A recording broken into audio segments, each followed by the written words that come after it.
Fire. Speaking of fashion, new jerseys, new helmet possibilities are out on the internet. Do you have any input into what the jerseys and helmets are going to be like this year? No, our players have all the input. That's a thing that's probably done, I think, like almost either a year to 18 months in advance. The design team meets with our guys. I've said it all along that we have the best uniforms in college football because our players design them. So it's like when you ask all kids who's got the best uniforms, we do, but our players are allowed to have input. So, it's not what I want to wear. They give some great insight, and then when you deal with people like Todd Van Horn and those creative, Tinker Hatfield, the creative people up there, they can take those ideas that our kids have and put them to real good use. I think, and I don't know the exact day, I think the 22nd of Fan Day or something. So they look pretty good. What's your favorite jersey combination that you guys have worn since you've been here? Whatever we want in. So whatever we want. Liquid helmets because we want one of those ones. Chip, a couple of weeks in,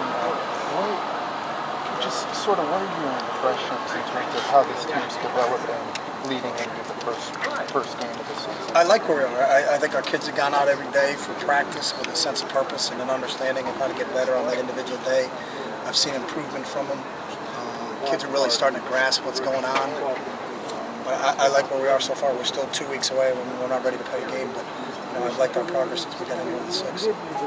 Actually, about insertions last week. Is that done at this point? No, we still every day. There's one or two things that we're touching on. You want to get in the course of preseason camp where we put our offense in, and then when we get to game week for a specific opponent, that's when we kind of pair off and hey, we're just using this portion of it. We're not going to use everything that's in, but we'd like to touch base on everything we've got in. It may not be something that we're not going to use till the 5th or 6th game, but we can go back and also have some film to teach off of. So we still got some more things to insert. But obviously the brunt of it's in. How are you guys doing as coaches in terms of establishing depth through or a depth chart sort of thing through or the 1s, 2s, 3s throughout the whole team? Haven't done any of that. We just get as many reps as we can and go. We told our kids we get closer towards the end of 22 practices and we start to kind of hone in. So there's times where you'll have quote unquote the 1s out there, but they got a freshman tight end, a true freshman wide receiver, 2 freshman running back, but 5 up front offensive linemen that have all played in games. It really doesn't matter. I don't look up there and say, hey, Coronis is in, how come Byron Marshall's in? It doesn't matter. Just go. Let's get some reps off. Let's get some plays to teach off. You talk a lot about coaching off the tape, off the film. Yeah. But while you're on the practice field, what are you paying attention to?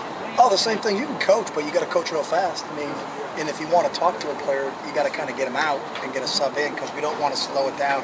It's not efficient to have one kid being talked to by a coach and 21 kids standing around. So you can coach between snaps. Our coaches stand with their players while it's going on. So there's a lot of coaching that goes on the field, but the most of it, it's short, hands, eyes, some quick 1 or 2 word things that try to get your point across. But most of the specific stuff, you can kind of sit down and really detail that occurs in the meeting. And then you used to have the practices, and at the end of the play, the flags would come out, or you'd wave towels or something. How are you guys breaking up the film now so you can?